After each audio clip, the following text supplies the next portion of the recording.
Em nome do Pai, do Filho e do Espírito Santo. Amém. São Miguel Arcanjo, defendei-nos no combate. Sede o nosso refúgio contra as maldades e ciladas do demônio. Ordem de Deus, instantemente o pedimos e vós, príncipe da milícia celeste, pela virtude divina, precipitai no inferno a Satanás e a todos os espíritos malignos que andam pelo mundo para perderem as almas. Assim seja. Amém. Recebei o Espírito Santo. Aqueles a quem perdoardes os pecados, lhes serão perdoados. Aqueles a quem os retiverdes, lhes serão retidos. Evangelho de São João, capítulo 20, versículo 22 a 23. Atos dos Apóstolos, capítulo 5. Um certo homem chamado Ananias, de comum acordo com sua mulher Safira, vendeu um campo e, combinando com ela, reteve uma parte da quantia da venda, levando apenas a outra parte, depositou-a aos pés dos apóstolos. Pedro, porém, disse: Ananias, por que tomou conta Satanás do teu coração, para que mentisse ao Espírito Santo e enganasses acerca do valor do campo? Acaso não podia conservar sem vendê-lo? E depois de vendido, não podias livremente dispor dessa quantia?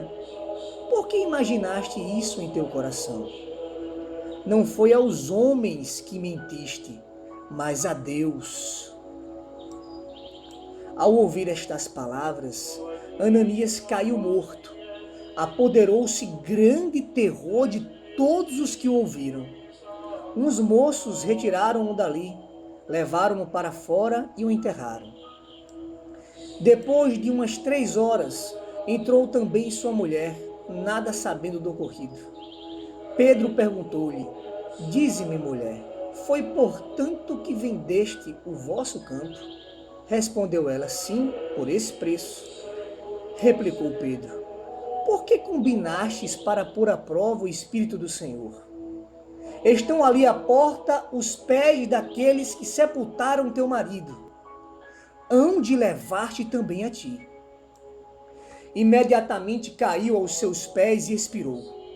Entrando aqueles moços, acharam-na morta, levaram-na para fora e a enterraram junto do seu marido. Sobreveio grande pavor a toda a comunidade e a todos os que ouviram falar desse acontecimento. Enquanto isso, realizavam-se entre o povo, pelas mãos dos apóstolos, muitos milagres e prodígios. Reuniam-se eles todos unânimes no pórtico de Salomão. Dos outros ninguém ousava juntar-se a eles, mas o povo lhes tributava grandes louvores. Cada vez mais aumentava a multidão dos homens e mulheres que acreditavam no Senhor. Palavra do Senhor, graças a Deus. Meus irmãos e minhas irmãs, eis as duas passagens que estão vinculadas à confissão. Jesus instituindo a confissão e atribuindo esse poder do perdão dos pecados aos seus legítimos sucessores, com o sopro do Espírito Santo, em São João capítulo 20, e as consequências daqueles que mentem diante dos verdadeiros sucessores de Cristo que ele deixou na Santa Igreja Católica. O grande exemplo aqui está o primeiro Papa, São Pedro, quando Ananias tenta enganar ao entregar os bens que vendeu de forma maliciosa. Ou seja, olha o que São Pedro fala. Olha que autoridade que Pedro fala em capítulo 5, no versículo 4 dos Atos dos Apóstolos. Não foi aos homens que mentistes, mas a Deus. Isto está estreitamente vinculado a uma confissão que nós fazemos diante de um sacerdote. Aquelas pessoas que maliciosamente confessam somente o que querem e retêm os pecados para si porque sentem vergonha, porque cometeu um pecado muito grave e não querem confessar diante de um sacerdote, ou seja, só confessam o que bem entendem e retêm aquele pecado. Elas podem até enganar o sacerdote que está ali somente para ouvir, mas, de fato, ela carrega sobre si uma confissão sacrílega. Ela não mentiu diante de um sacerdote, ela mentiu diante de Deus, assim como Ananias e Safira fizeram diante de Pedro. E Pedro, cheio do Espírito Santo, faz essa afirmativa bem clara e fortemente: não foi aos homens que mentiste, mas a Deus. Vinculando essas duas passagens, meus irmãos, a exortação de uma confissão transparente, de uma confissão verdadeira, de uma confissão sincera, aquele respeito e aquela preparação que temos que ter quando estamos na fila da confissão, em oração, pedindo a Deus para fazermos uma confissão transparente e verdadeiramente contrita, com um terço na mão, recitando as orações, as suas devoções, para que de fato a vergonha não seja um motivo que faça você que saia da confissão. Pior ainda, minha gente. Pior ainda, a pessoa que mente voluntariamente, não por esquecimento, mas que mente propositalmente para enganar, por vergonha, acaba levando sobre si a justiça divina. Deus está ali como misericórdia, mas você manipulou o sacramento da penitência. E o grande santo São João Maria Vianney, que foi um grande confessor, patrono dos sacerdotes, ao qual tem um corpo incorrupto sem apodrecer, ele fala que o demônio, ele instiga para pecar, né? Ele vai instigar você ao pecado, vai incentivar você a pecar. Mas na hora que você vai se confessar, ele vai plantar vergonha no teu coração para você sair de lá pior, para você não se confessar bem. E isso leva a consequências terríveis. E o incremento para isso está no livro Confessai-vos Bem, que eu vou começar a fazer a narrativa para cada um de vocês, e peço do fundo do meu coração que vocês compartilhem essa obra para com que muitas pessoas, inclusive vocês, passem a se confessar com transparência e verdadeiramente contritos. Confessai-vos Bem, do Padre Luiz Chiavarino.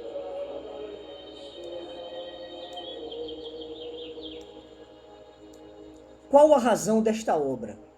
Como se esgotassem completamente as primeiras edições, resolvi, a pedido de grande número de zelosos colegas, publicar uma segunda edição deste livro, revista e um tanto ampliada, porque das muitas obras existentes versando sobre tal assunto, selam elas grandes ou pequenas, talvez nenhuma lhes pareça tão simples e tão clara como esta, tão apta a lhes proporcionar a ocasião de conhecerem. Primeiro, vida à excelência da confissão. Segundo, a importância muito grande de bem se servirem dela. Terceiro, a necessidade de frequentá-la mais a miúdo e muitas outras coisas, todas elas interessantes no que diz respeito a esse sacramento. Ao chegarem ao fim da última página, espero pelo seu agradecimento, caros leitores, desde que o meu único intento, o meu único fim, é o de induzi-los a experimentarem o quanto Jesus é realmente bom. Se eu tiver conseguido o que queria, lembrem-se de mim nas suas orações. Faço das palavras desse sacerdote as minhas palavras, meus irmãos. E com essa narrativa deste livro, dessa obra belíssima e poderosa, você e tantas outras pessoas possam modificar verdadeiramente as suas vidas, como assim foi modificado a minha. E peço a Deus por cada um de vocês, pela intercessão do Imaculado Coração de Maria. Amém. Nota do autor. De acordo com os decretos do Papa Urbano VIII, declaramos que aos fatos não bíblicos narrados neste livro não queremos atribuir mais do que a fé humana e que tal livro se submete em tudo à autoridade eclesiástica.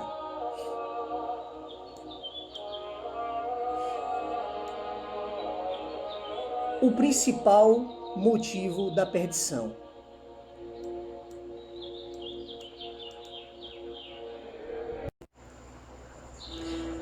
Em nome do Pai, do Filho e do Espírito Santo. Amém. São Miguel Arcanjo, defendei-nos no combate. Sede o nosso refúgio contra as maldades e ciladas do demônio. Ordem de Deus, instantemente o pedimos, e vós, príncipe da milícia celeste, pela virtude divina, precipitai no inferno a Satanás e a todos os espíritos malignos que andam pelo mundo para perderem as almas. Assim seja. Amém. Recebei o Espírito Santo. Aqueles a quem perdoardes os pecados, lhes serão perdoados. Aqueles a quem os retiverdes, lhes serão retidos. Evangelho de São João, capítulo 20, versículo 22 a 23. Atos dos Apóstolos, capítulo 5. Um certo homem chamado Ananias, de comum acordo com sua mulher Safira, vendeu um campo. E, combinando com ela, reteve uma parte da quantia da venda, levando apenas a outra parte, depositou-a aos pés dos apóstolos. Pedro, porém, disse: Ananias, por que tomou conta Satanás do teu coração, para que mentisse ao Espírito Santo e enganasses acerca do valor do campo? Acaso não podia conservar sem vendê-lo? E depois de vendido, não podias livremente dispor dessa quantia? Por que imaginaste isso em teu coração? Não foi aos homens que mentiste, mas a Deus. Ao ouvir estas palavras, Ananias caiu morto. Apoderou-se grande terror de todos os que o ouviram. Uns moços retiraram-o dali, levaram-o para fora e o enterraram. Depois de umas 3 horas, entrou também sua mulher, nada sabendo do ocorrido. Pedro perguntou-lhe: Dize-me, mulher, foi portanto que vendeste o vosso campo? Respondeu ela: Sim, por esse preço. Replicou Pedro: Por que combinastes para pôr à prova o Espírito do Senhor? Estão ali à porta os pés daqueles que sepultaram teu marido. Hão de levar-te também a ti. Imediatamente caiu aos seus pés e expirou. Entrando aqueles moços, acharam-na morta, levaram-na para fora e a enterraram junto do seu marido. Sobreveio grande pavor a toda a comunidade e a todos os que ouviram falar desse acontecimento. Enquanto isso, realizavam-se entre o povo, pelas mãos dos apóstolos, muitos milagres e prodígios. Reuniam-se eles todos unânimes no pórtico de Salomão. Dos outros ninguém ousava juntar-se a eles, mas o povo lhes tributava grandes louvores. Cada vez mais aumentava a multidão dos homens e mulheres que acreditavam no Senhor. Palavra do Senhor. Graças a Deus. Meus irmãos e minhas irmãs, eis as duas passagens que estão vinculadas à confissão. Jesus instituindo a confissão e atribuindo esse poder do perdão dos pecados aos seus legítimos sucessores, com o sopro do Espírito Santo, em São João capítulo 20, e as consequências daqueles que mentem diante dos verdadeiros sucessores de Cristo que ele deixou na Santa Igreja Católica. O grande exemplo aqui está o primeiro Papa, São Pedro, quando Ananias tenta enganar ao entregar os bens que vendeu de forma maliciosa. Ou seja, olha o que São Pedro fala. Olha que autoridade que Pedro fala em capítulo 5, no versículo 4 dos Atos dos Apóstolos. Não foi aos homens que mentistes, mas a Deus. Isto está estreitamente vinculado a uma confissão que nós fazemos diante de um sacerdote. Aquelas pessoas que maliciosamente confessam somente o que querem e retêm os pecados para si porque sentem vergonha, porque cometeu um pecado muito grave e não querem confessar diante de um sacerdote, ou seja, só confessam o que bem entendem e retêm aquele pecado. Elas podem até enganar o sacerdote que está ali somente para ouvir, mas, de fato, ela carrega sobre si uma confissão sacrílega. Ela não mentiu diante de um sacerdote, ela mentiu diante de Deus, assim como Ananias e Safira fizeram diante de Pedro. E Pedro, cheio do Espírito Santo, faz essa afirmativa bem clara e fortemente: não foi aos homens que mentiste, mas a Deus.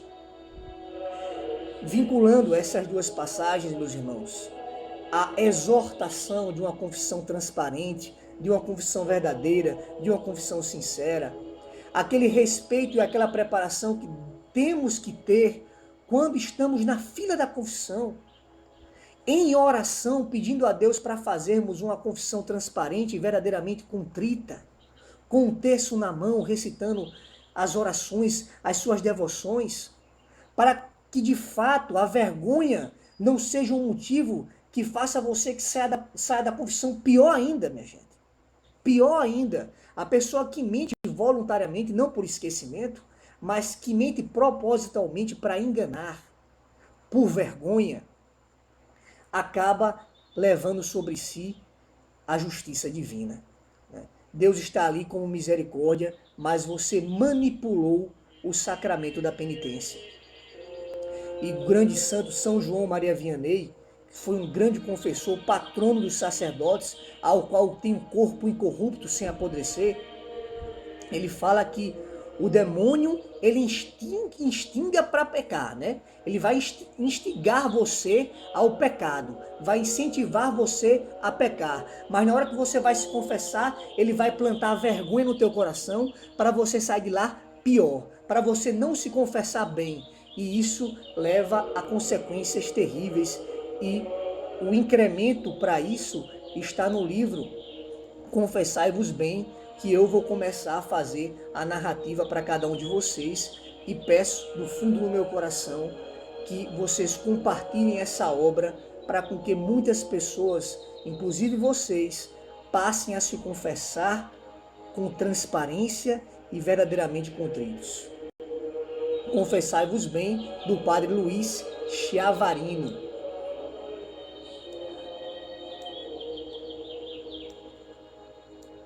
Qual a razão desta obra? Como se esgotassem completamente as primeiras edições, resolvi, a pedido de grande número de zelosos colegas, publicar uma segunda edição deste livro, revista e um tanto ampliada, porque das muitas obras existentes versando sobre tal assunto, selam elas grandes ou pequenas, talvez nenhuma lhes pareça tão simples e tão clara como esta, tão apta a lhes proporcionar a ocasião de conhecerem. Primeiro, vida à excelência da confissão. Segundo, a importância muito grande de bem se servirem dela. Terceiro, a necessidade de frequentá-la mais a miúdo e muitas outras coisas, todas elas interessantes no que diz respeito a esse sacramento. Ao chegarem ao fim da última página, espero pelo seu agradecimento, caros leitores, desde que o meu único intento, o meu único fim, é o de induzi-los a experimentarem o quanto Jesus é realmente bom. Se eu tiver conseguido o que queria, lembrem-se de mim nas suas orações. Faço das palavras desse sacerdote as minhas palavras, meus irmãos. E com essa narrativa deste livro, dessa obra belíssima e poderosa, você e tantas outras pessoas possam modificar verdadeiramente as suas vidas, como assim foi modificado a minha. E peço a Deus por cada um de vocês, pela intercessão do Imaculado Coração de Maria. Amém. Nota do autor. De acordo com os decretos do Papa Urbano VIII, declaramos que aos fatos não bíblicos narrados neste livro não queremos atribuir mais do que a fé humana e que tal livro se submete em tudo à autoridade eclesiástica.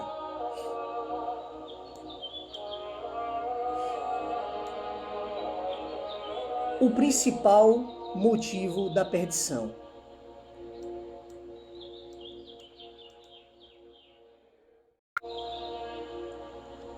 Pergunta o discípulo: Padre, poderia explicar-me a razão deste livro?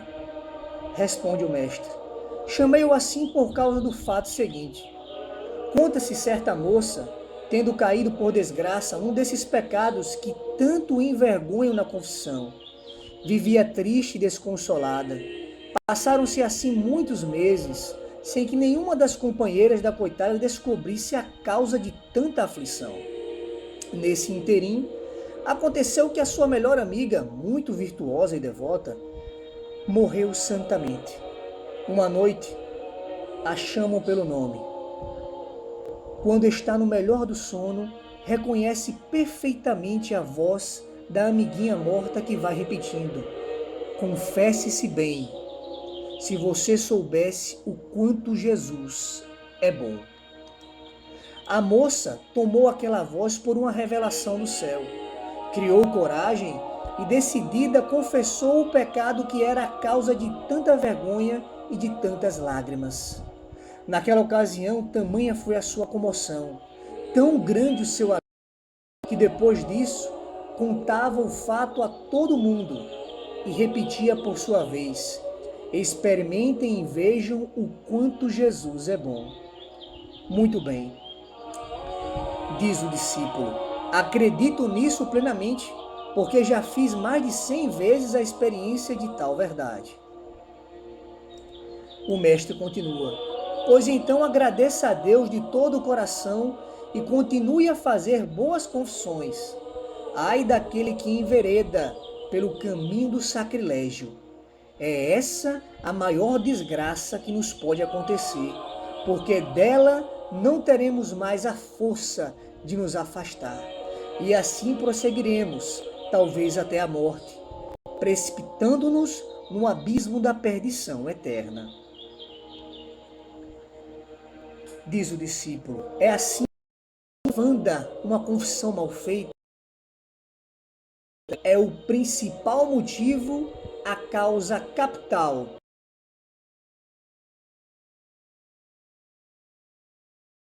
São as confissões mal feitas o motivo pelo qual tanto. E o discípulo pergunta: mas não há resposta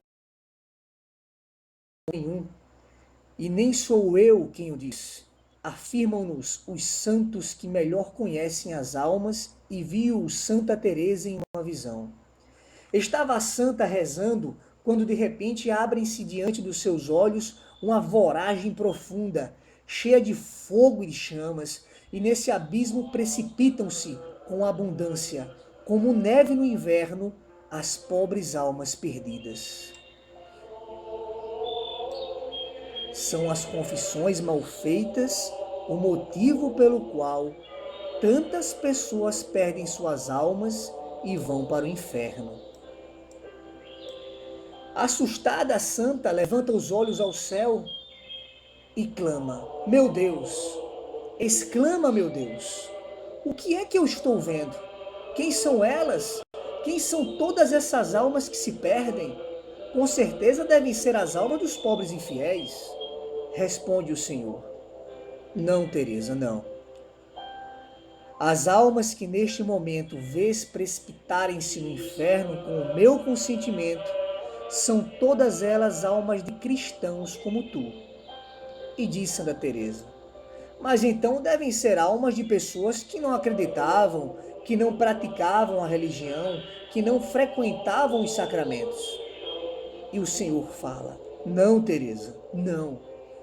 Fica sabendo que essas almas pertencem todas a cristãos batizados como tu, e que, como tu, eram crentes e praticantes. E Santa Teresa fala: Mas se assim é, naturalmente essa gente nunca se confessou, nem mesmo na hora da morte. E responde o Senhor: No entanto, são almas que se confessavam e confessaram-se também antes de morrer. E Santa Teresa pergunta: Por qual motivo então, ó meu Deus, são elas condenadas? E responde o Senhor: São condenadas porque se confessaram mal.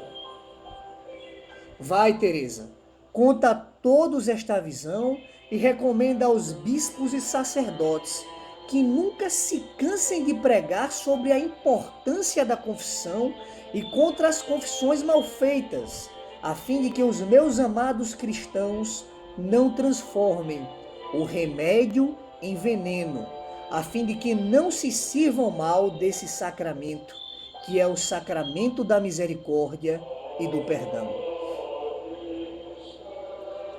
Diz o discípulo: pobre Jesus, são assim tão numerosas as confissões mal feitas? E responde o mestre: Santo Afonso, São Felipe Neri, São Leonardo de Porto Maurício afirmam unanimemente que, infelizmente, o número das confissões mal feitas é incalculável. Eles que passaram a vida no confessionário e à cabeceira dos moribundos sabem dizer a pura verdade. E nós que erramos de terra em terra, pregando exercícios e missões, somos obrigados a afirmar a mesma coisa. O célebre padre Sarnelli, na sua obra O Mundo Santificado, exclama: infelizmente, são incalculáveis as almas que fazem confissões sacrílegas. Sabem disso, em parte, os missionários de longa experiência, e cada um de nós virá sabê-lo, com grande pasmo, no Vale de Josafá. Não só nas grandes capitais, mas nas cidades menores, nas comunidades, no meio daqueles que passam por piedosos e devotos, encontram-se em grande número os sacrílegos. O padre Tranquilini, da Companhia de Jesus, tendo sido chamado à cabeceira de uma senhora gravemente enferma, acode com solicitude e a confessa. Mas chegada a hora da absolvição, ele sente qualquer coisa que, como se fosse uma mão de ferro, o impede de prosseguir. Diz ele: minha senhora, talvez se tenha esquecido de alguma coisa. E responde a senhora: impossível, padre, estou me preparando há 8 dias. Depois de algumas preces, tenta uma segunda vez, mas a mesma mão o impede de novo. Desculpe, minha senhora, replica o padre. Talvez a senhora não ouse confessar algum pecado. O que diz, padre? Isso me ofende. Como pode supor que eu queira cometer um sacrilégio? Torna a tentar pela terceira vez a absolvição e ainda uma vez aquela força invisível o impede de agir. Não podendo compreender qual o mistério que se esconde num fato tão extraordinário, cai de joelhos e, chorando, suplica àquela senhora que não se traia, que não seja a causa da própria perdição. E exclama a senhora: padre, padre, há 15 anos que eu me confesso mal. Veja, portanto, como é fácil achar-se quem se confessa mal. E o discípulo fala: chega, padre, isto me faz estremecer. E o mestre continua: antes tremer aqui do que queimar no inferno. E falando disso, lembro-me de outro exemplo. São João Bosco, numa obra sobre a confissão, diz textualmente: eu vos afirmo que enquanto escrevo, minha mão treme, porque eu penso no número de cristãos que vão para a perdição eterna somente por terem escondido ou por não terem exposto sinceramente os seus pecados na confissão. Diz o discípulo: o Senhor disse também por não terem exposto sinceramente seus pecados? Responde o mestre: certamente.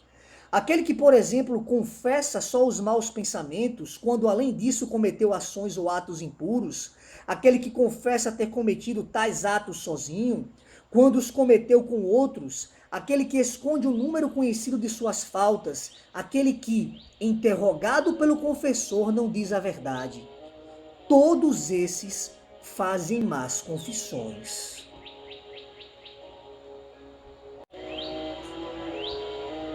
Pergunta o discípulo: O que é que pensam os que assim procedem? Diz o mestre. Pensam que no futuro poderão remediar, isto é, confessam-se para viver como diz São Felipe Neri, quando toda e qualquer confissão devia ser feita como se fosse a última, como se nos preparássemos para a morte. Um dia uma mulher do povo confessou-se com um célebre missionário. De volta do confessionário, ela passou casualmente por cima de uma laje que cobria uma sepultura. A laje, gasta pelo tempo, cedeu e a mulher caiu lá embaixo, no meio dos ossos e dos esqueletos. Imagine o susto de todas as pessoas que acudiram, mas isso não foi nada, comparado ao terror e aos berros da coitada.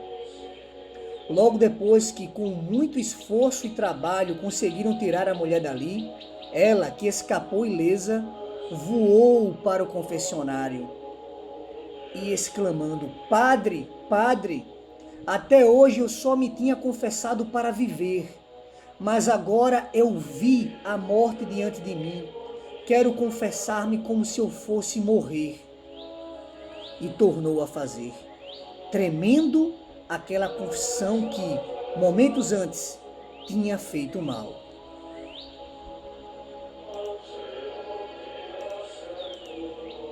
E o discípulo fala: o pensamento da morte é terrível, diz o mestre.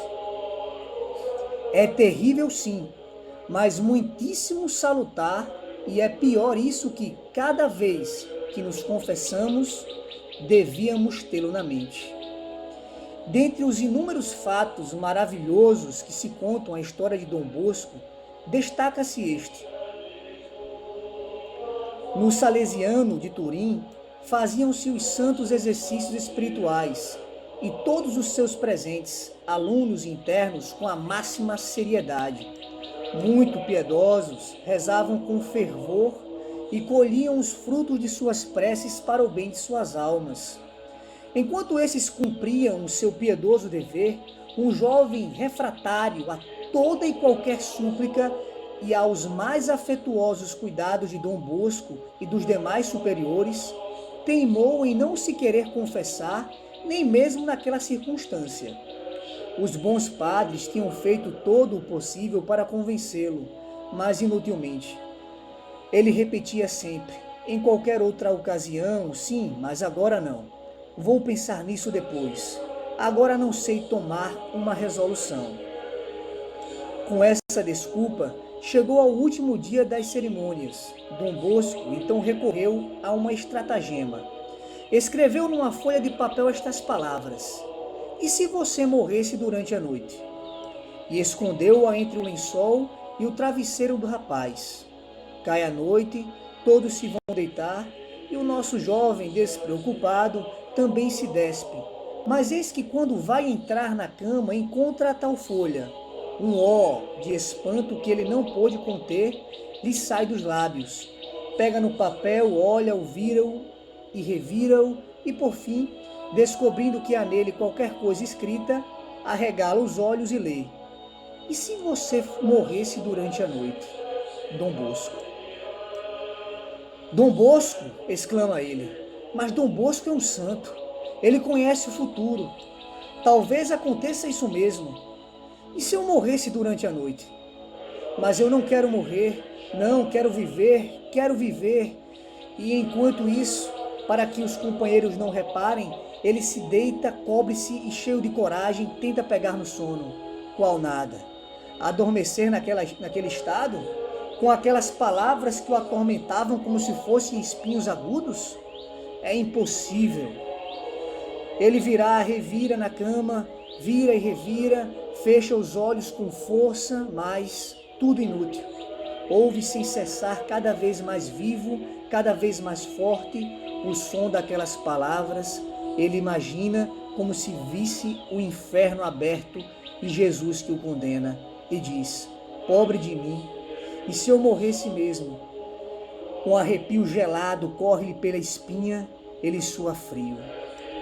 Ah, não, exclama, eu não quero ir para o inferno, eu quero me confessar. Invoca a proteção de Maria Auxiliadora, do seu anjo da guarda, e depois, decidido, veste-se, sai devagarzinho, desce a escada, atravessa corredores, sobe para o quarto de Dom Bosco e bate na porta. Dom Bosco, que como bom padre eu esperava, abre a porta e pergunta: quem é você? A estas horas, o que é que você quer? O que é que você quer? Ó, Dom Bosco, eu quero confessar-me.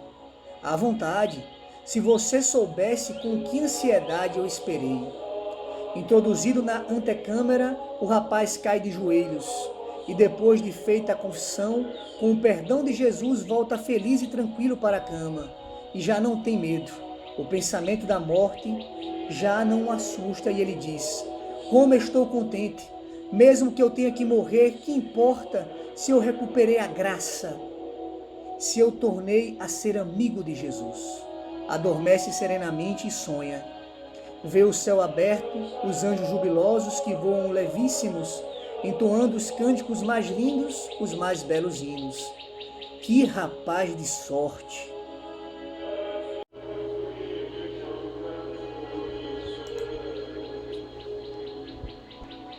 Que rapaz de sorte! Diz o mestre. De sorte são todos aqueles que acreditam no grande bem da confissão e se servem dela, impedindo assim a própria perdição. Enquanto que é bem diferente o caso da infeliz de quem lhe vou falar. São Leonardo de Porto Maurício acode à cabeceira de uma moribunda, acompanhado por um frade leigo. Depois de confessada a doente, o padre sai sossegado e, reunindo-se ao companheiro que o esperava no quarto vizinho, apronta-se para sair, quando este, muito triste e assustado, lhe diz: Padre Leonardo, o que significa aquilo que eu vi? O que é que você viu? Eu vi uma mão horrendamente negra que vagava pela antecâmara. E assim que o senhor saiu, ela entrou, rápida como um raio, no quarto da doente.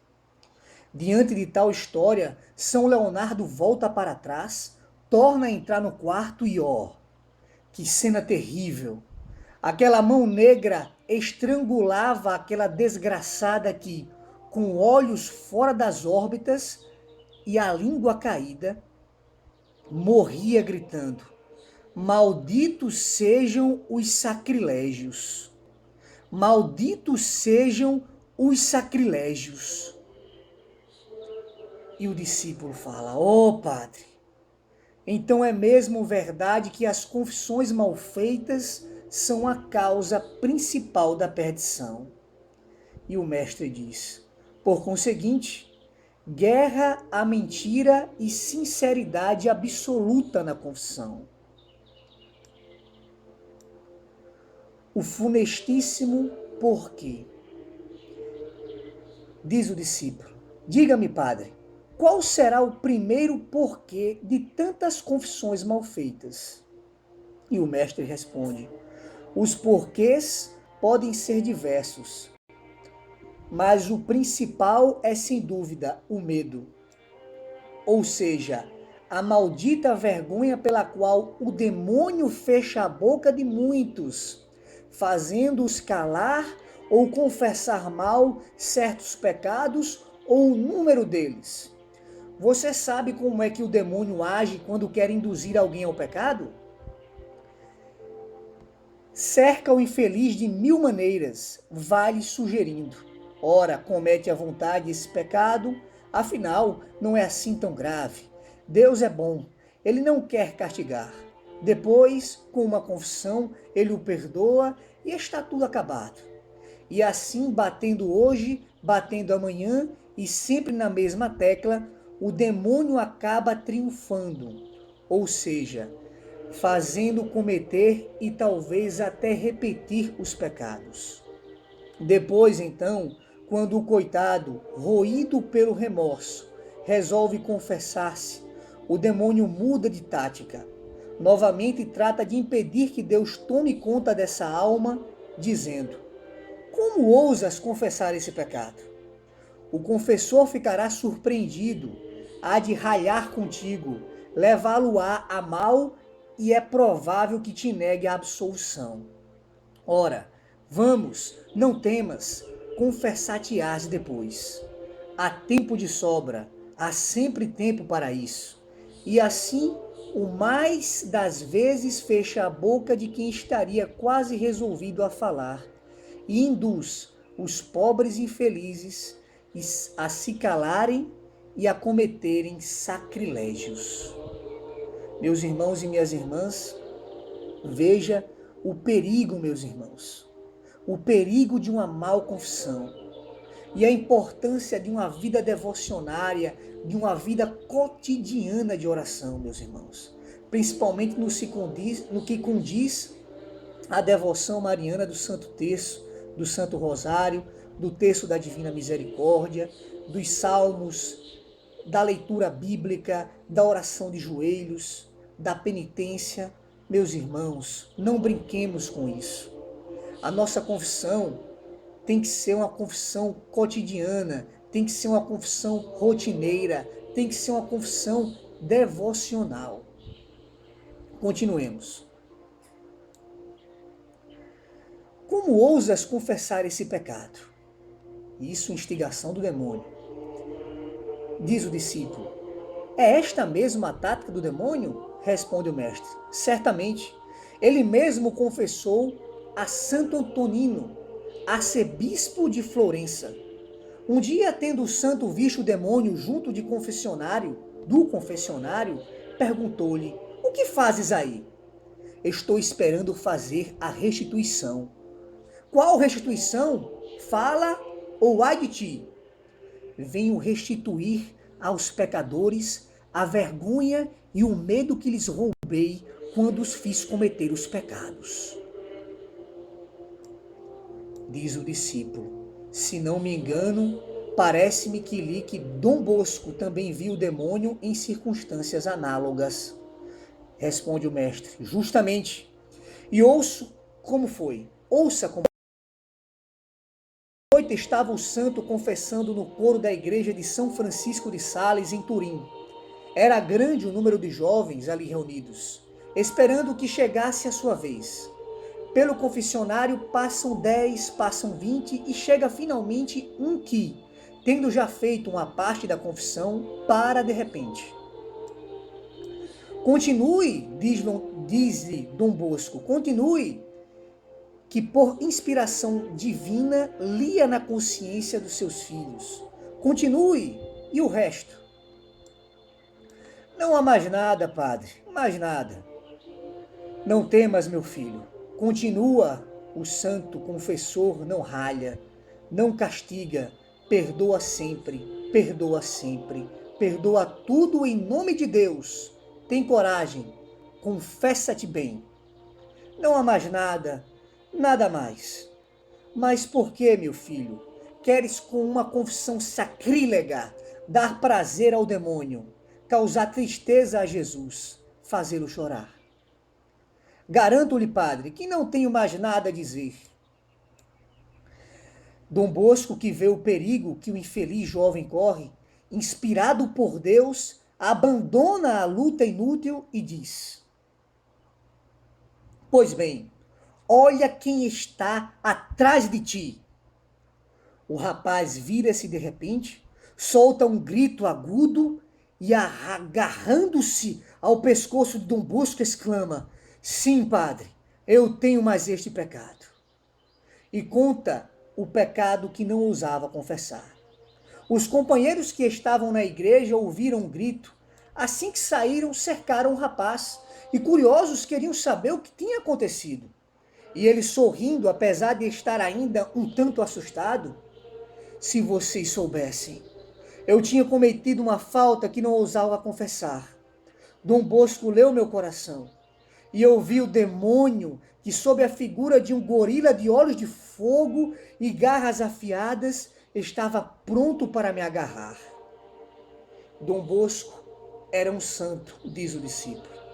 Que sorte confessar com um santo, não é, padre? Responde o mestre. Todos os confessores representam Jesus Cristo. E Jesus Cristo é sempre santo. Ele tudo sabe. Ele vê tudo.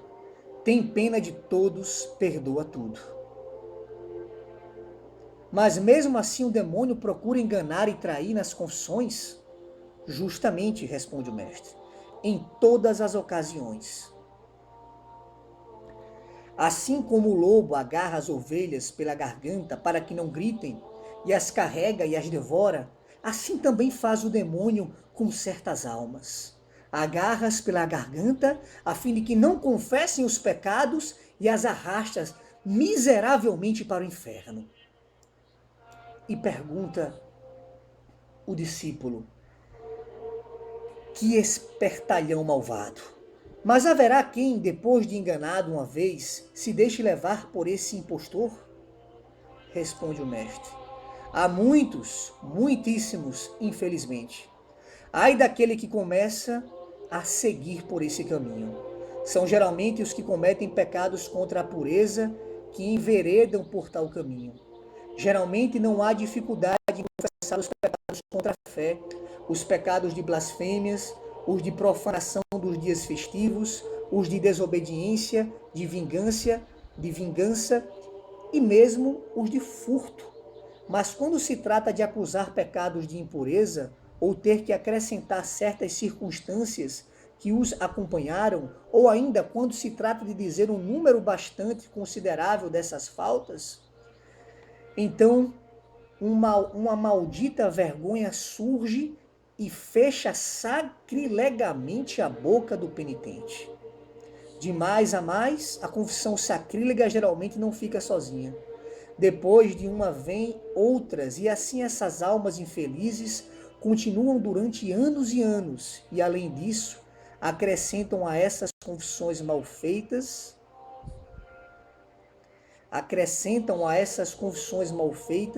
outras tantas comunhões sacrílegas.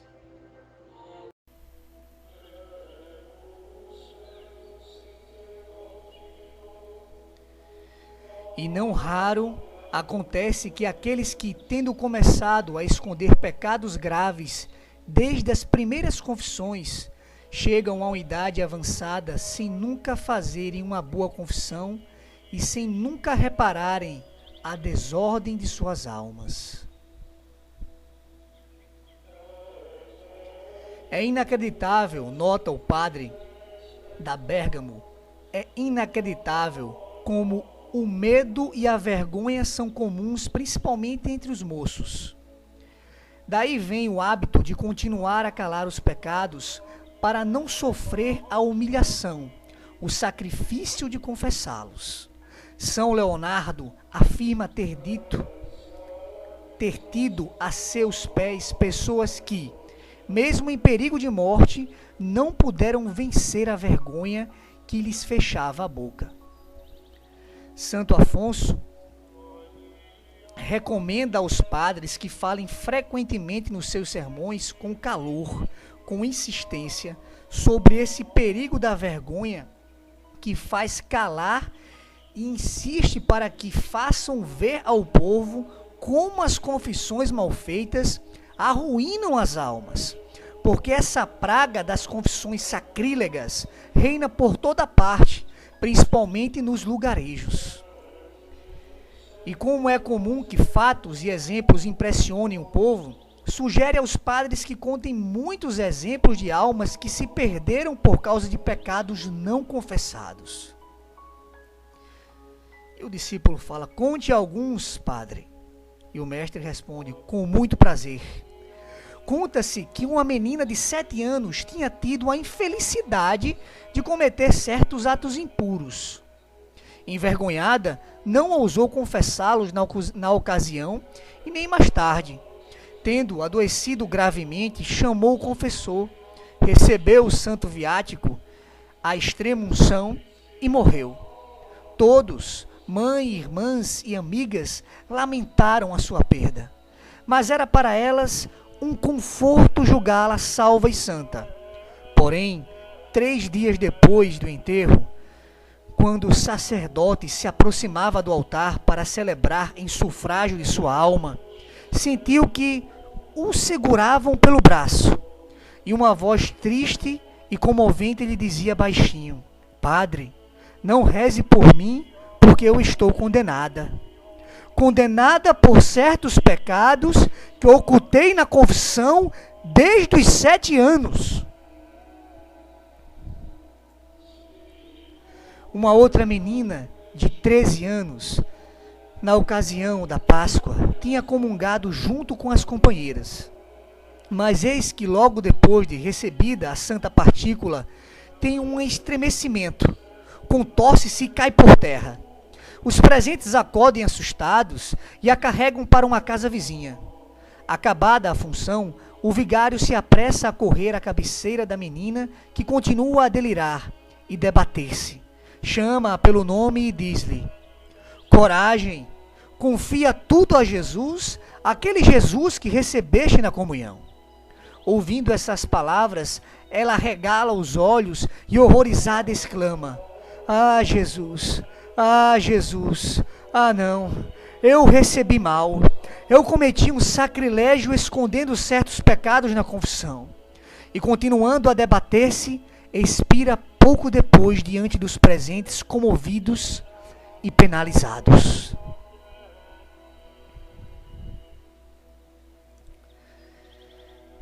Fala o mestre: o que me diz desses exemplos? Responde o discípulo: digo que são terríveis e bastante para demonstrar como é grande o mal das confissões mal feitas. Continua o mestre: não estranhe, portanto, a nossa insistência sobre a sinceridade requerida para as confissões. Eu que desde os primeiros anos de sacerdócio, por graça de Deus, tive sorte de começar a catequizar e a pregar para jovens e adultos, e continuo ainda hoje a exercitar-me nesta obra consoladora e frutuosíssima. Nunca perdi o hábito de falar frequentemente sobre a necessidade da confissão sincera, e posso dizer que nunca me arrependi. Ah, quantos jovens e adultos eu consolei, reconduzi ao bom caminho, quantos eu salvei nos exercícios espirituais, nas missões e mesmo nas simples conferências e palestras. Tem razão, padre, tem razão. De fato, nenhum sermão é ouvido de tão boa vontade como os que versam sobre a confissão. Ai daquele que começa. Continua o discípulo: Padre, se é assim tão fácil encontrar quem se deixa enganar pelo demônio e se cala, renovando o sacrilégio na confissão, por que é que os sacerdotes e os confessores não indagam, não interrogam os penitentes para impedir as confissões mal feitas? Responde o mestre: coitados dos sacerdotes e dos confessores. Infelizmente eles sabem e veem que algumas almas deixam muito a desejar, mas em geral receiam ser indiscretos interrogando e esclarecendo certas coisas. Até pelo contrário, com certas pessoas não ousamos, parecendo-nos imprudência, interrogar. Um pai ou uma mãe gostam de fazer sempre bom juízo dos seus filhos e ficam penalizados quando têm que duvidar da sua conduta, da sua sinceridade, da sua inocência. Do mesmo modo, sente o pobre sacerdote no que diz respeito aos próprios filhos espirituais e penitentes. E então, continua-se em tal vida até que Deus intervenha com a sua mão providencial.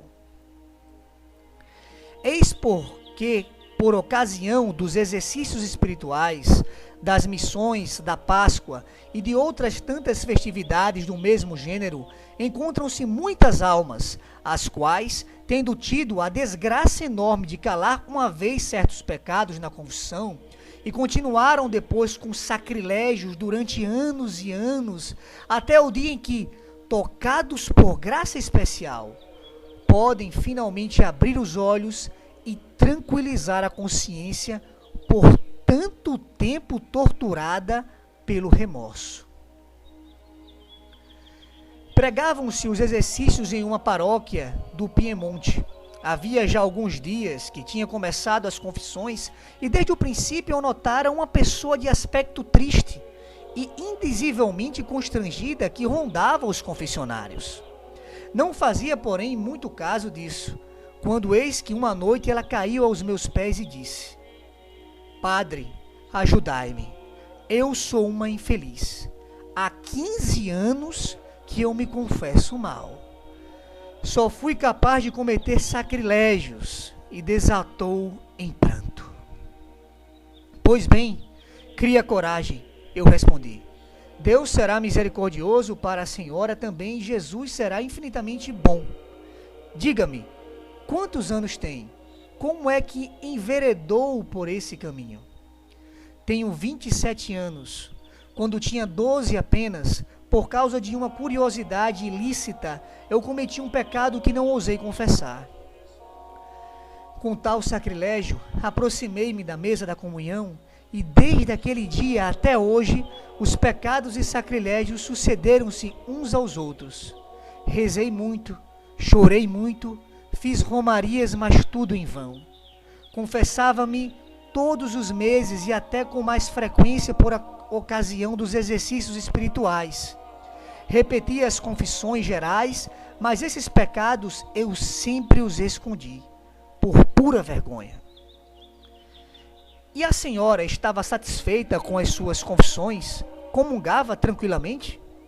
Oh, padre, se soubesses como os remorsos amargos atormentavam o meu coração, cravando-se nele como espinhos agudos. Mas então, por que continuava sempre do mesmo modo? Porque fui uma tola, eis tudo. Um medo indizível das reprimendas do confessor fechava minha boca e um exagerado respeito humano das minhas companheiras arrastava-me para a comunhão nesse estado. Há quanto tempo confessou-se pela última vez? Ah, padre, confessei-me já 3 vezes durante esta missão, com 3 confessores diferentes, sempre com o firme propósito de acabar com isto de uma vez por todas e dizer tudo. Mas chegando ao ponto terrível, sentia um nó cruel que me apertava a garganta e assim calava-me. E agora, como conseguiu manifestar-se? Padre, o vosso sermão de hoje sobre a necessidade absoluta da confissão bem feita, aquelas palavras tantas vezes repetidas, experimentem e verão o quanto Jesus é bom, comoveram-me e foi então que decidi falar, custasse o que custasse.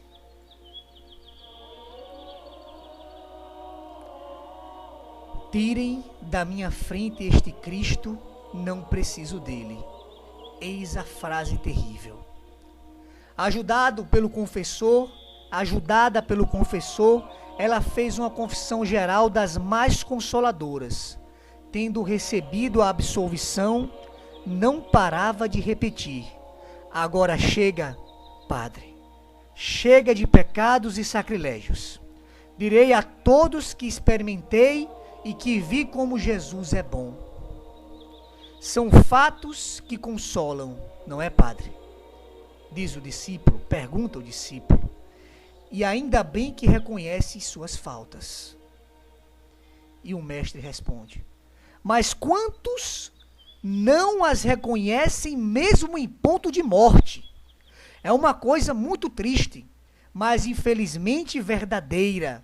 Não raro há moribundos que às portas da morte teimam em esconder os pecados não confessados ou mal confessados desde a juventude. Nesse estado deplorável, passam para a eternidade. Coitados! Pode chamá-los desgraçados, ai de quem começa. E o discípulo pergunta: mas a misericórdia infinita de Deus não vem em auxílio? Responde o mestre. Você pode supor que Deus queira sempre, na hora da morte, usar de misericórdia com quem durante toda a vida, abusando dessa misericórdia, injuriou com sacrilégios? E além disso, na maioria dos casos, nem invocam essa misericórdia, pelo contrário, muitas vezes a desprezam. Aqui também quero persuadi-lo com fatos. O padre Dal Rio conta que uma jovem empregada se confessava frequentemente, pois que a patroa exigia, mas por vergonha e teimosia, calava os pecados desonestos. Uma ocasião, ela caiu gravemente enferma. Sempre por causa da solicitude da patroa, confessou-se, e mais de uma vez sacrilegamente. Depois que a curaram com muitos cuidados, chegava até a caçoar com as amigas, pondo em ridículo o zelo da patroa e do confessor para induzi-la a fazer uma boa confissão. Tendo adoecido pela segunda vez, e mais gravemente do que da primeira, a patroa tornou a chamar o sacerdote, o qual acudiu com presteza. Com toda a piedade e paciência que Deus concede em casos análogos, o padre procurou induzir a infeliz a uma sincera e dolorosa confissão. Mas tudo em vão.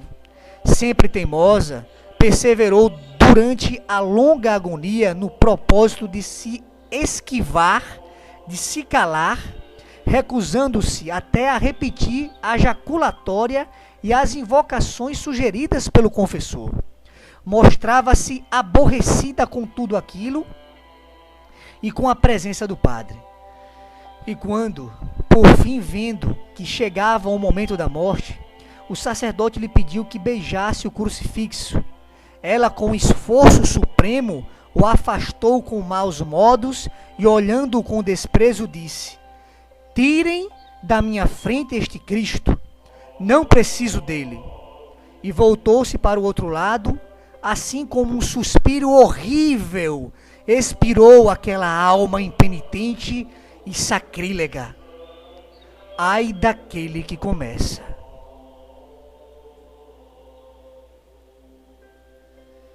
Meus irmãos e minhas irmãs, eu dou uma pausa agora e convido a vocês, meus amados ouvintes, que recitem comigo uma Ave Maria, para com que essa leitura se aprofunde cada vez mais no nosso coração e na nossa alma e nos tornemos confessores verdadeiramente penitentes.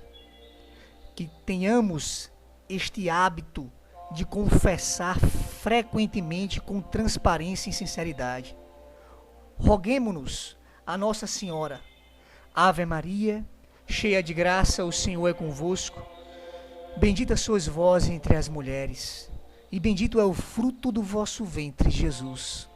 Santa Maria, Mãe de Deus, rogai por nós, pecadores, agora e na hora de nossa morte. Amém. Clamai, minha Mãe Santíssima, por minha alma e por todas estas pessoas que escutam este áudio neste momento, Mãe, para com que possamos ter a graça da penitência final, com zelo, com verdadeira contrição e transparência na nossa confissão. Amém.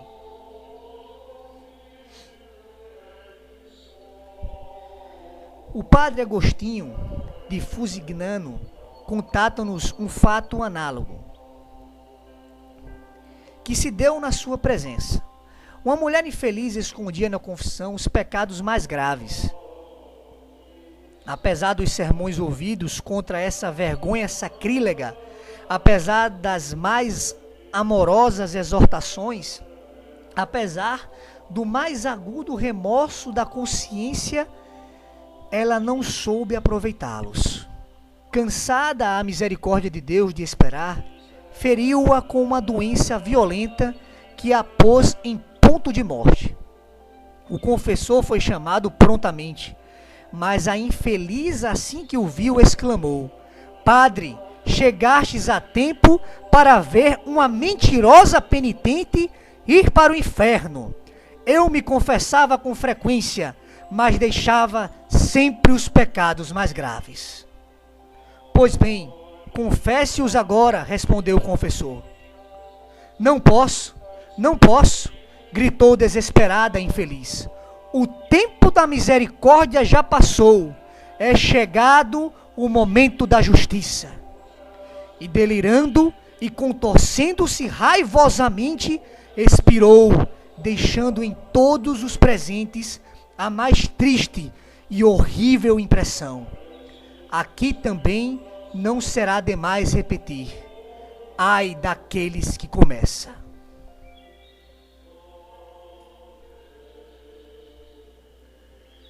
Santo Afonso conta um caso de um senhor cuja conduta era aparentemente boa. Fazia, porém, más confissões.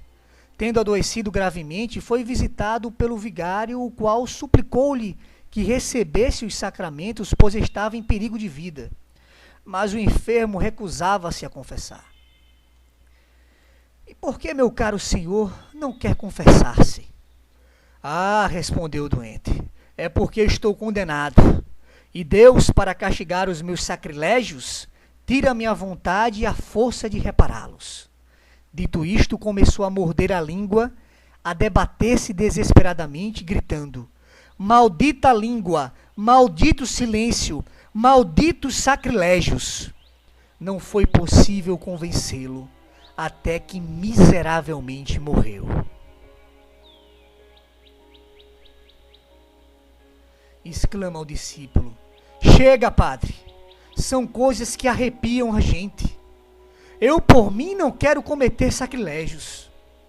Responde o mestre: mantenha essa santa resolução, porque deixar-se dominar pelo demônio mudo, pisar o sangue de Jesus Cristo, mudar o remédio em veneno e obrigá-lo a nos condenar, quando, pelo contrário, ele quer a nossa salvação.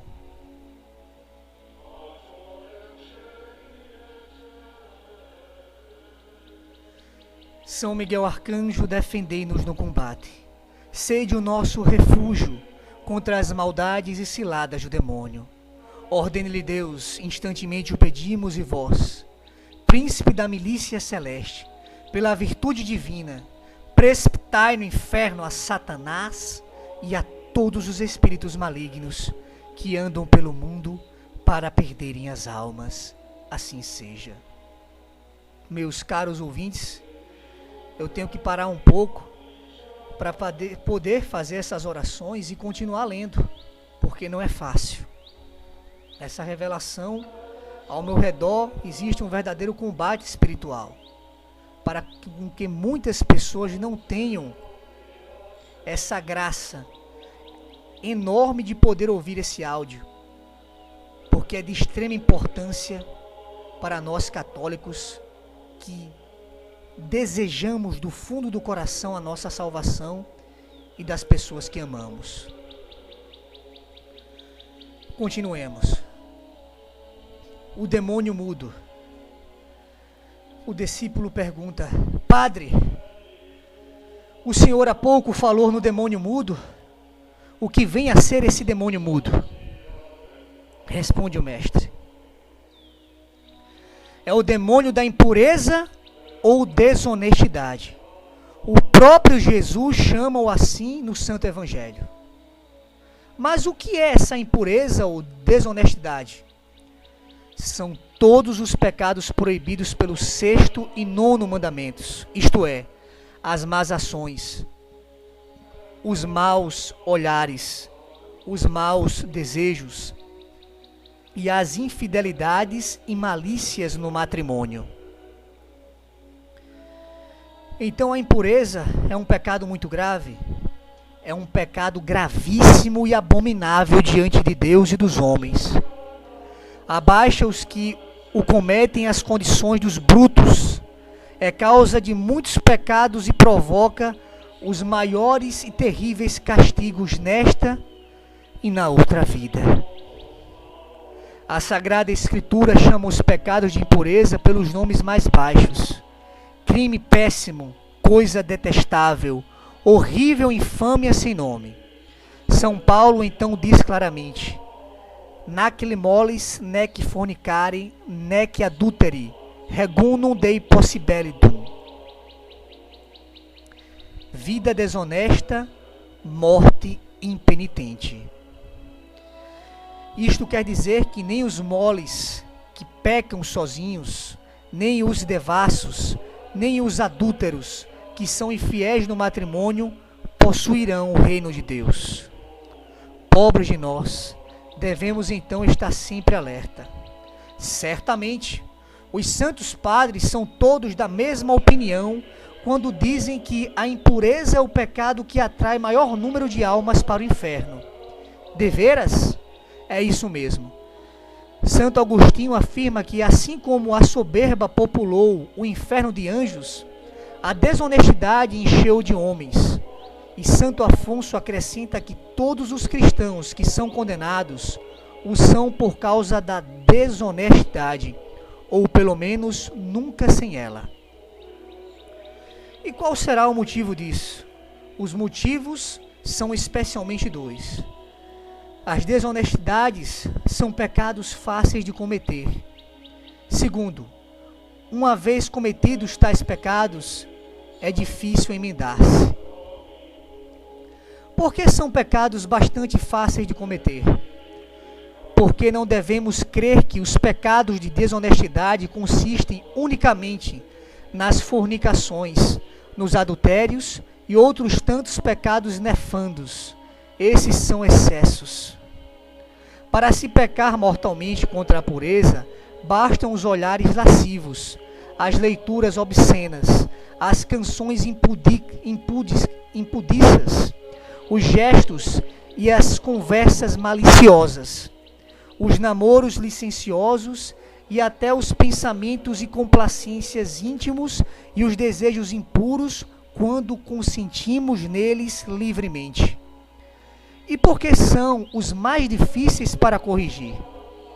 Porque, infelizmente, um pecado chama outro, até que pouco a pouco forma-se uma cadeia que depois não conseguimos mais romper. Neste caso também, ai daquele que começa. Será possível? Mas a confissão não serve de nada? Não consegue romper a cadeia? A confissão é sempre um meio poderosíssimo quando bem feita. É aqui, no entanto, que está o engano. Aqui está toda a força do demônio mudo. Ele fecha a boca, como já vimos, e não permite que se confessem bem esses pecados.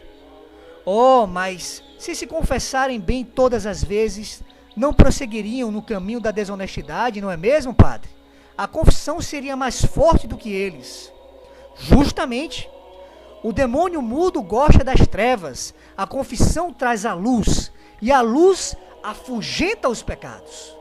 Então, a misericórdia de Deus abandona o pecador desonesto? Não é Deus que abandona o desonesto, mas o desonesto que abandona a Deus, não se importando mais com ele, ou pior ainda, desprezando-o, como vimos no capítulo precedente. Portanto, a desonestidade é chamada a mãe da impenitência final, e os santos dizem: vida desonesta, morte impenitente. E por que é a mãe da impenitência final? Porque na hora da morte, geralmente esse pecado não se confessa. Os pecadores não estão dispostos a confessar e a pagar o pecado com um devido arrependimento. Mesmo em ponto de morte, sim, até em ponto de morte. E resignam-se a perder o paraíso e ir para o inferno. Lutero era um frade agostiniano. Por um amor impuro deixou o convento, rebelou-se contra a igreja, fundou o protestantismo e entregou-se a uma vida escandalosa. Uma noite estava ele no terraço de um hotel ao lado de Catarina Bora, sua companheira de pecado. A temperatura era suave, o céu estava lindo, e milhares de estrelas brilhavam no firmamento. Catarina, cansada talvez daquela vida de remorso, voltou-se de repente para Lutero e lhe disse: olha, Martinho, como é lindo o céu! Aquelas palavras Martinho exclamou com um suspiro profundo. Sim, Catarina, o céu é lindo, mas não é mais para nós. O infeliz sentia que ia perder o paraíso, mas se confessava incapaz de ressurgir e morria pouco depois naquele mesmo hotel, dando mostras do mais terrível desespero: vida desonesta, morte impenitente.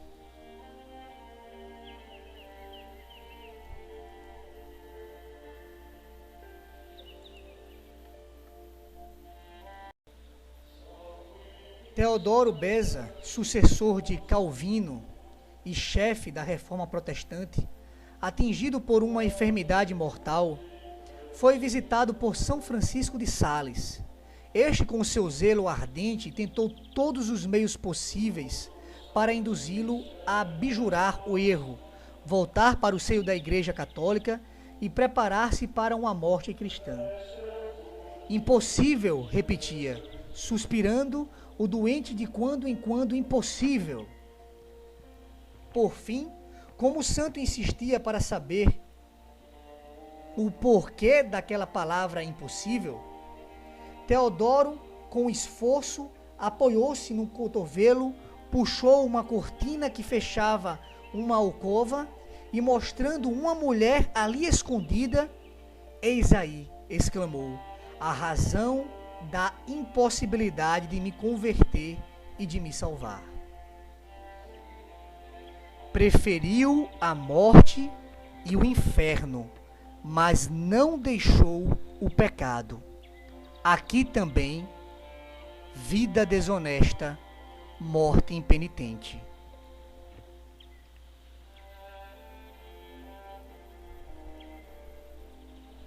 Na cidade de Spoleto, vivia uma jovem dissoluta, cuja existência era unicamente dedicada à vaidade e aos bailes. Aconselhada mais de uma vez a corrigir-se, desprezava com soberba os avisos e fazia pouco caso deles. Sua própria mãe, orgulhosa da beleza e do brilho da filha, sentia imenso prazer em vê-la cortejada por um bom número de amantes, e deixava as coisas correrem na esperança de encontrar um bom partido. De mais a mais, acreditava que, passado o ardor da mocidade, ela acabaria sossegando. Ó mães cegas e imprudentes, que não só não se preocupam, mas ainda traem suas filhas, quando não são elas próprias que as arrastam à desonra e à ruína. E o que aconteceu? A infeliz moça caiu gravemente enferma. Pessoas sérias e respeitáveis da vizinhança aconselharam-na a chamar o sacerdote, a receber os sacramentos, preparar-se para a morte, enfim, mas a pobre teimava. Qual? Repetia. É impossível que eu, tão moça e bela, morra. Eu não devo morrer. Por fim, veio o sacerdote. Este, por sua vez, suplicava-lhe que tivesse juízo, que rezasse a Maria Santíssima, porque a morte poderia surpreendê-la.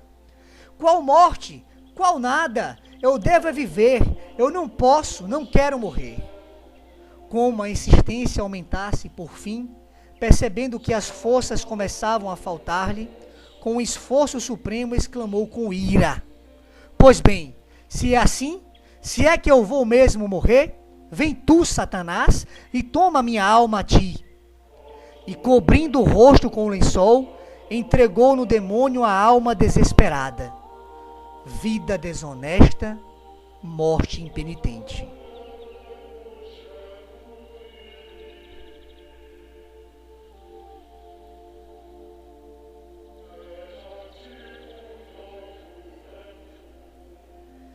Eu dou uma pausa aqui, meus irmãos, para refletir. No mundo em que vivemos hoje, quantas não são as mães que exortam, que suplicam, que pedem para suas filhas se corrigirem, para irem à igreja, para rezarem mais, para se voltarem aos sacramentos.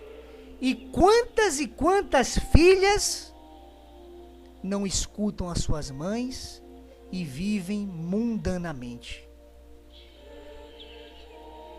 Da mesma forma que quantas e quantas mães são negligentes na vida de oração, são mundanas e passam como herança a mundanidade para suas filhas e filhos.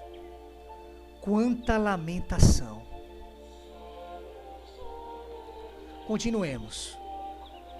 Ouça mais este exemplo que o encherá de pavor. Um cavalheiro vivia com uma moça de maus costumes. Aos que o aconselhavam a abandoná-la, ele respondia sempre com um desdenhoso "não posso". Mas a morte chegou para desuni-los. O infeliz cavalheiro adoeceu gravemente, e como estava nas últimas, chamaram um sacerdote para prepará-lo, para dar o passo terrível.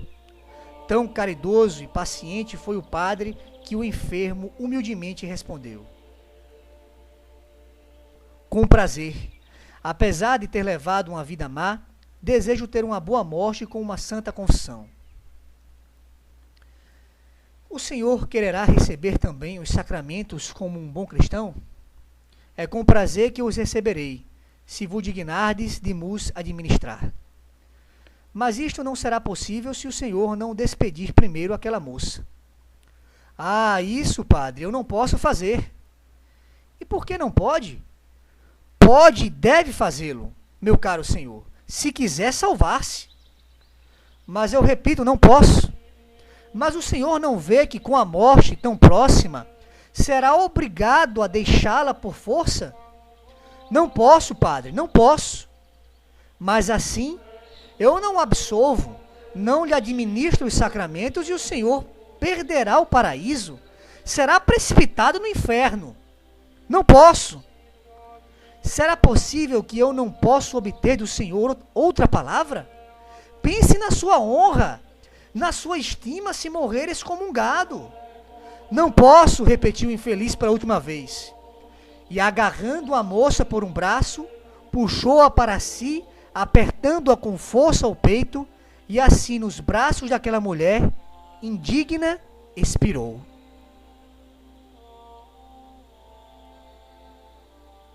Mais uma pausa, meus irmãos, para reflexão. Vejamos-nos hoje como as paixões mundanas, as obstinações pelos pecados impuros, como amarram e como amarrou este triste pecador. Até o leito ele se agarrou com a mulher mundana. Estava completamente amarrado a ela, acorrentado a ela.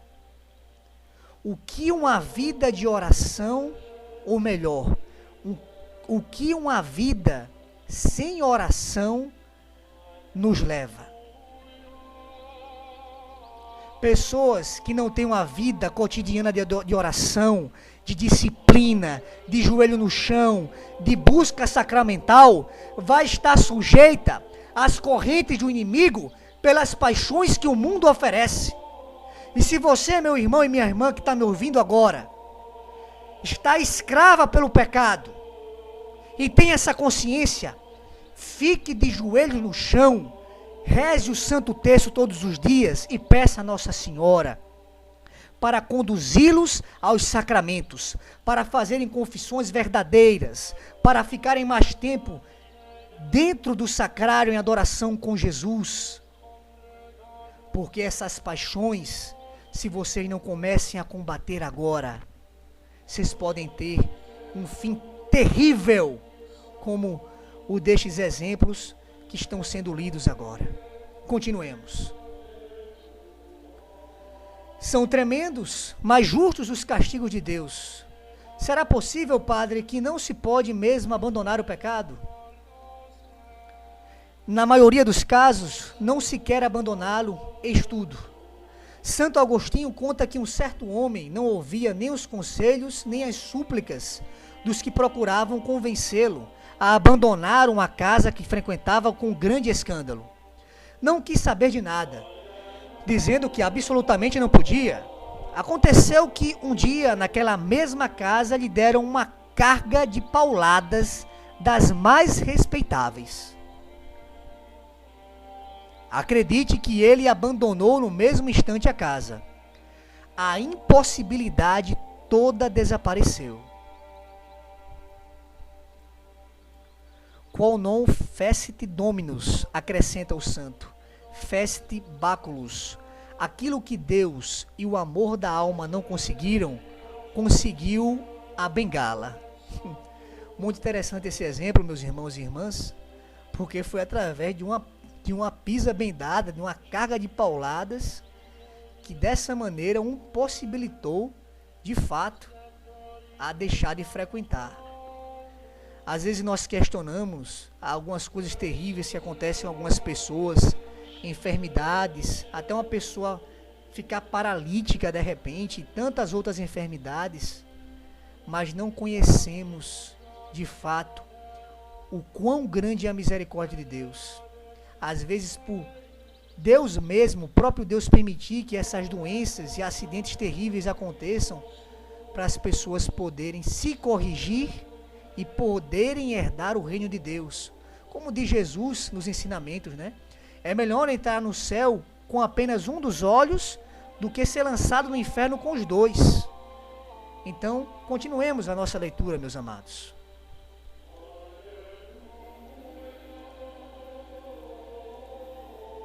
As terríveis consequências do pecado. Padre, o senhor disse também que a desonestidade é o pecado que traz consequências horríveis. Infelizmente, assim é. As desonestidades tiram as forças de qualquer obra generosa. Sansão, o mais forte dos homens, porque Deus o dotara de uma força extraordinária, deu-se a um amor impuro e tornou-se o joquete de Dalila, companheira dos seus pecados. Por 3 vezes ela o traiu e o vendeu aos seus inimigos. As desonestidades idiotizam a mente. Salomão, o mais sábio de todos os reis, perde-se junto das mulheres amalecitas e, abandonando o seu Deus, dá-se à idolatria. As desonestidades viciam o coração de Henrique VIII, o mais cristão dos reis. Tendo se apaixonado por Ana Bolena, repudia a rainha sua esposa, abandona a Igreja Católica, faz da Inglaterra uma nação protestante e morre excomungado pelo Papa. As desonestidades fazem perder a fé. Se grande número de cristãos não creem, não têm fé, é por causa das desonestidades. De fato, quando é que a juventude começa a deixar a oração, a desertar a igreja, a abandonar os sacramentos? Justamente quando começa a frequentar as más companhias, quando se junta às más conversas, às impurezas. Não faz muito tempo, encontrei-me com um médico meu conhecido e o repreendi docemente porque não praticava a religião. Faça com que eu me case, respondeu, e tornarei a ser católico praticante. E o que me confessava era verdade. Se não tinha fé, era por causa das desonestidades.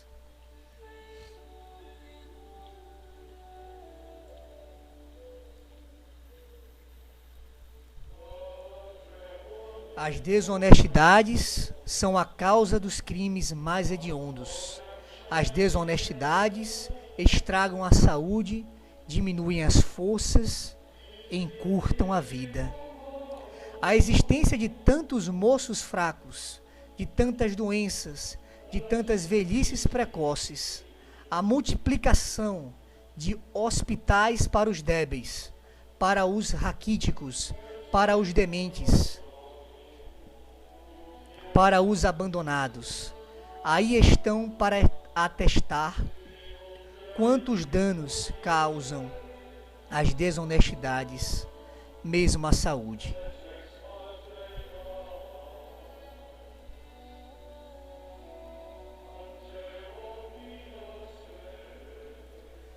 Na América do Sul e na Guiana existe um animal chamado vampiro, que suga o sangue dos homens enquanto estão adormecidos.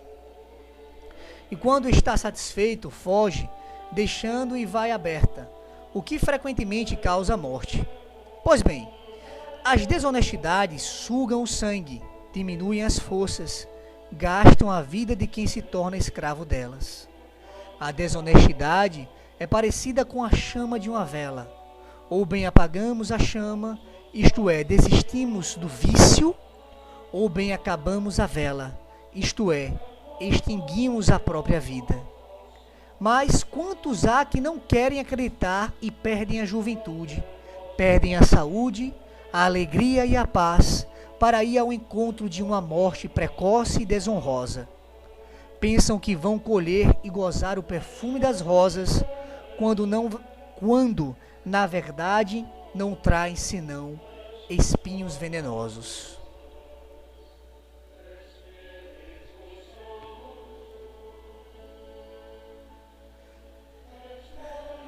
Pausemos um pouco, meus irmãos, e juntos continuemos com a oração que Jesus ensina a Santa Faustina ao fim do texto da Divina Misericórdia.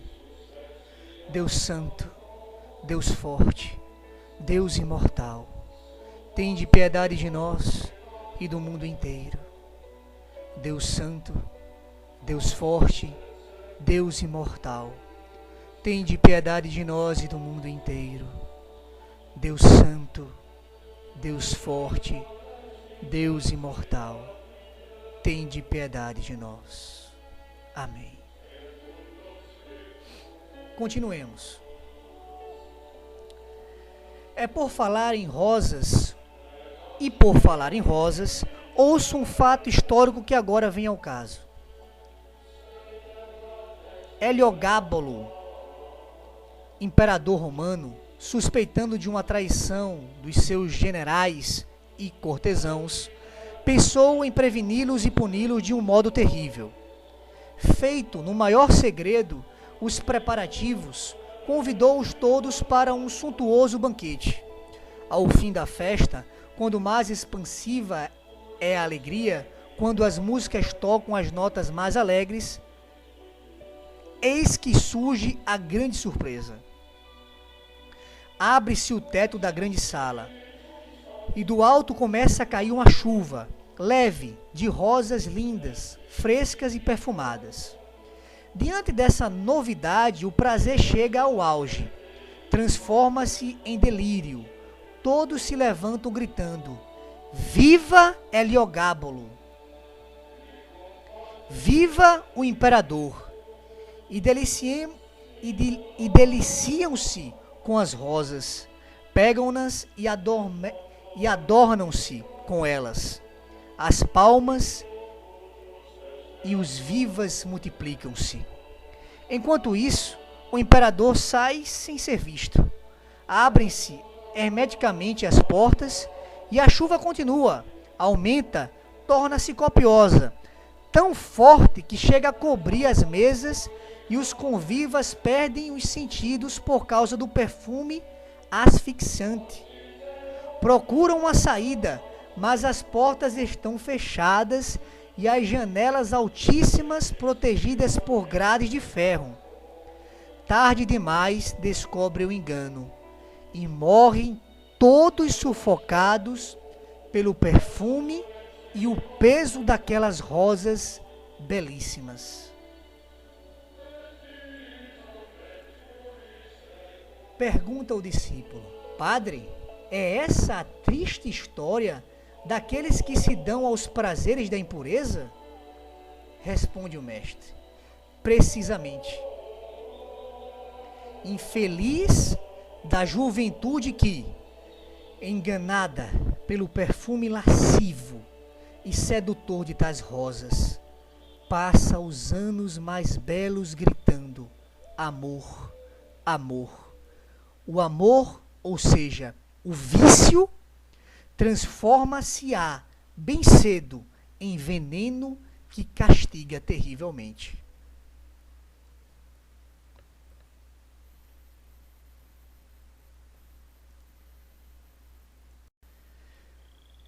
Eu mesmo conheci um jovem forte e sadio, bem disposto, que, dando-se a esse vício aos 17 anos, morreu de uma morte raivosa e convulsa, que despertou pavor em todos os que rodeavam. O seu cadáver tomou um aspecto tão disforme, a sua fisionomia tornou-se tão horrenda, que os próprios parentes não tinham coragem de fitá-lo. Os poucos que puderam entrar no quarto afirmaram nunca terem visto uma coisa tão assustadora e horrorosa. Um outro rapaz, que pecava por desonestidade, morreu e do seu corpo horrivelmente inchado emanava um mau cheiro tal que foram obrigados a tirá-lo da casa antes do tempo. Nem os companheiros mais corajosos conseguiram levá-lo ao cemitério por causa do cheiro nauseabundo, e foi preciso carregá-lo numa carroça puxada por um jumento. O quarto onde morreu teve que ser desinfetado por muitas vezes antes que se pudesse tornar habitável. Conta-se também o caso de uma moça habituada a atos impuros, que depois de uma morte aparentemente cristã, foi vestida de branco pela mãe e pelas irmãs. Enfeitaram-na com flores e estenderam-na na cama com um crucifixo nas mãos, a fim de que, segundo o costume, as amigas pudessem vê-la pela última vez e orar por ela. Mas, ó prodígio, o crucifixo saiu do lugar, e por mais que o tornassem a pôr nas mãos da morta, por mais que procurassem fazê-lo parar, tudo foi inútil. Achavam-no sempre jogado na cama. Jesus não queria ficar naquelas mãos que tinha servido para o pecado. O Senhor conta coisas cada vez mais horripilantes. Mas então não haverá mesmo saída para quem teve a infelicidade de enveredar por esse caminho? Sim, há um modo de reconhecer suas faltas e emendar-se, e isto consiste em: ouçamos com atenção, meus irmãos. Primeiro, uma vontade firme. Segundo, eliminar e afugentar as ocasiões. Terceiro, praticar os sacramentos. É sobretudo numa vontade firme que isto consiste.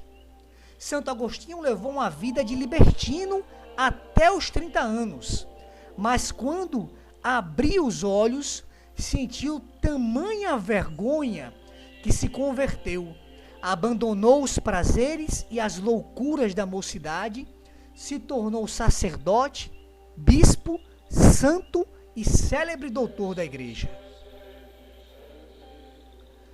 O mesmo aconteceu a Santo Inácio de Loyola, que com 30 anos se aborreceu da vida até então tida e com uma vontade resoluta foi correndo bater à porta de um convento, onde fez duras penitências, lavou as culpas passadas e fundou a ordem dos jesuítas, de quem é glória e orgulho. São Camilo de Leles, da nobre família dos Abruzzi, muito jovem, também se entrega aos divertimentos e aos prazeres mundanos, mas aos 25 anos toma o hábito e consagra a Deus e a Maria Santíssima a sua vida, em favor dos doentes e dos moribundos. O que diremos então de uma Madalena penitente, de uma Pelágia, de uma Santa Margarida de Cortona, que de vasos de corrupção e de escândalo transformaram-se em lírios celestes? A vontade resoluta foi suficiente para salvá-las. Em segundo lugar, eliminar e afugentar as ocasiões. Aqui também os santos nos ensinam. Santo Tomás de Aquino, jovem, elegante, de família nobre, é fechado numa torre e ali é tentado por uma mulher infame. Não tendo outro meio de se livrar dela, pega no fogão um tição ardente e, brandindo-o, grita: saia, saia, ou eu a queimo. Consegue assim a fuga, da tentadora sem escrúpulos. São Francisco de Sales era também nobre e elegante. Quando aos 18 anos estudava em Pádua, certa ocasião, uma moça dessas, não muito sérias, aventurou-se a abraçá-lo maliciosamente. Escutemos novamente, meus irmãos. Quando aos 18 anos São Francisco de Sales estudava em Pádua, certa ocasião, uma moça dessas não muito sérias aventurou-se a abraçá-lo maliciosamente. Que fez então? Cuspiu na cara da impudiça, dizendo-lhe: afasta-te, missionária de Satanás. O moço Dióscoplo, depois de vencer todas as insídias dos inimigos de sua fé, foi amarrado numa cama de rosas, na impossibilidade completa de se livrar de quem o queria induzir a pecar. Recomendou-se a Deus e, cortando a língua com os dentes, cuspiu no rosto da tentadora miserável que, borrifada pelo sangue de um Marte, fugiu horrorizada, chorou e se converteu. Pergunta, ou melhor, exclama o discípulo: mas todos esses, padre, eram santos? Responde o mestre: naquele tempo ainda não eram. Tornaram-se santos depois de agirem como agiram. Todavia, mesmo sem ser santos, podemos e devemos ser corajosos. Basta ser cristão. Ouve isto. Uma jovem que eu conheço devolveu, o envelope fechado, um cartão a um soldado libertino, dizendo-lhe: isso é indigno de mim como cristã e indigno de ti como soldado. Outra moça, em resposta a certas cartas libertinas do noivo, escreveu-lhe: nunca me casarei com um homem desonesto. Desde hoje está tudo acabado entre nós. Escutemos essa frase. O amor, ou seja, o vício, transforma-se-á bem cedo em veneno que castiga terrivelmente.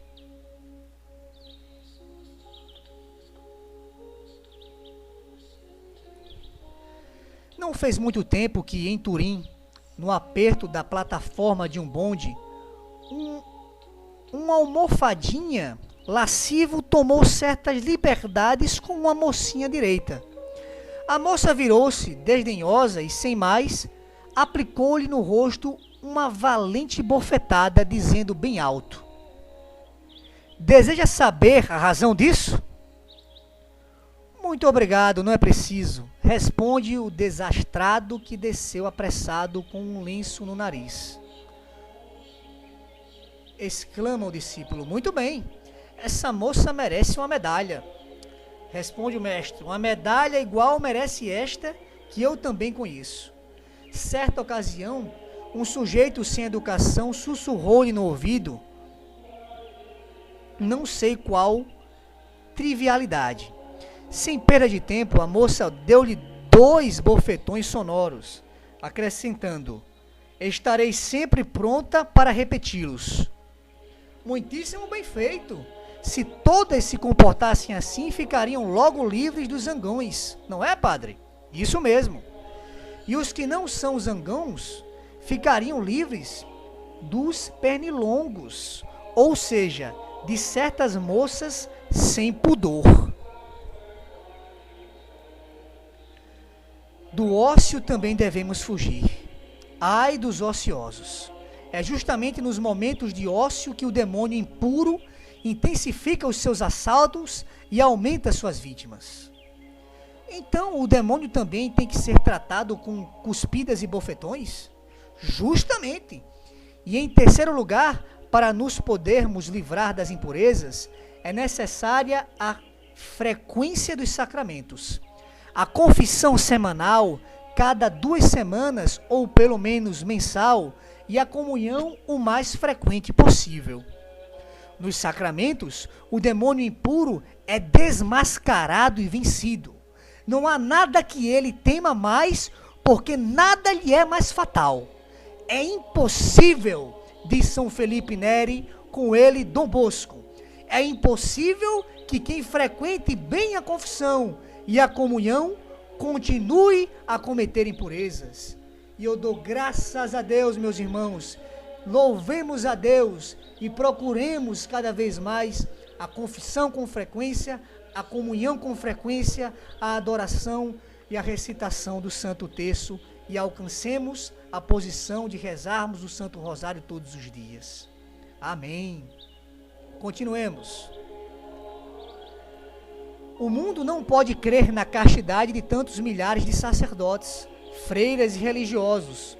Não se convence de que essa flor da juventude possa conservar-se pura e casta no meio de tão grande corruptela. Mas sabe por quê? Porque o mundo não compreende a força dos sacramentos. Porque não sabe ou não quer saber que todos eles se purificam com frequência no sangue de Jesus com a confissão. E ainda mais frequentemente se nutrem do seu corpo santíssimo na comunhão. Há poucos anos, um jovem advogado disse em tom de brincadeira a um amigo sacerdote: eu acredito na sua fé, admiro a sua abnegação, mas não posso acreditar na sua honestidade no celibato. O zeloso sacerdote, tocado num ponto assim tão delicado, respondeu: pois bem, experimenta e verás. De que jeito? Frequenta a confissão e a comunhão. Mudaram de conversa, mas voltaram ao mesmo assunto muitas vezes, e ao cabo de 6 meses, o advogado elegante trocava a toga de tribuno pelo hábito de seminarista. Em menos de um ano, tornou-se sacerdote e é agora excelente pregador e defensor infatigável da honestidade e do celibato eclesiástico. Experimentou e foi vencido por esses sacramentos miraculosos.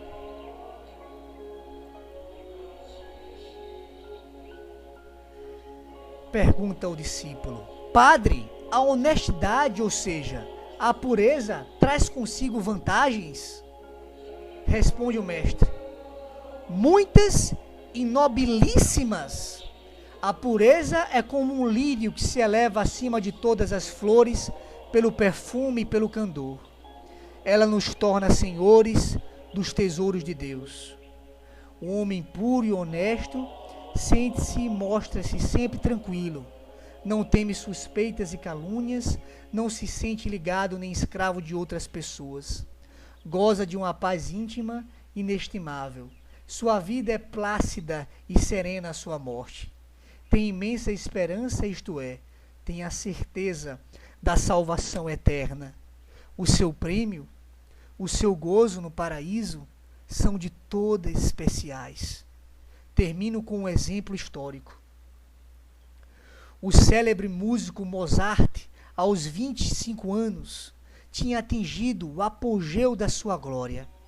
No dia 27 de janeiro de 1881, completava justamente 25 anos e, achando-se em Milão, onde foi acolhido triunfalmente, pôde dizer à Assembleia que o festejava estas palavras textuais: juro diante de Deus que, em toda a minha vida, nunca cometi ato nenhum contra a pureza. Eis o segredo dos meus sucessos e dos meus triunfos. Sentia-se puro e sentia-se grande. Quantos haverá que podem dizer o mesmo?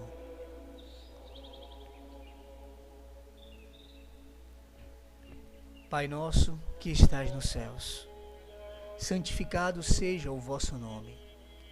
Venha a nós o vosso reino, seja feita a vossa vontade, assim na terra como no céu. O pão nosso de cada dia nos dai hoje.